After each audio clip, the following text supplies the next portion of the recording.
Speaker sir, ఈరోజు నేను చెప్పాల్సింది, మన రాష్ట్రం అభివృద్ధి చెందాలంటే పెద్ద పెద్ద కంపెనీలు కూడా రావాలి. కానీ దీనితో పాటు సమాజంలో అణగారిన వర్గాలను కూడా ఆర్థిక వ్యవస్థలో భాగస్వాములు చేయాలనేది ఇప్పుడు మేము ఈ సభ ద్వారా తెలియజేస్తున్నాం. ప్రత్యేకంగా ఎస్సీ ఎస్టీ యువత వ్యాపార రంగంలోకి రావడం అత్యంత అవసరం ఉంది అధ్యక్ష.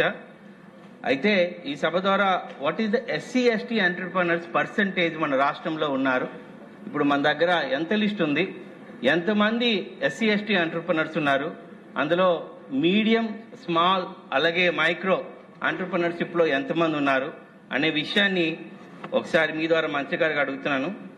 ఎస్టీ ఎస్సీలకి కొన్ని ప్రత్యేకమైన అవకాశాలు ఇవ్వాలి.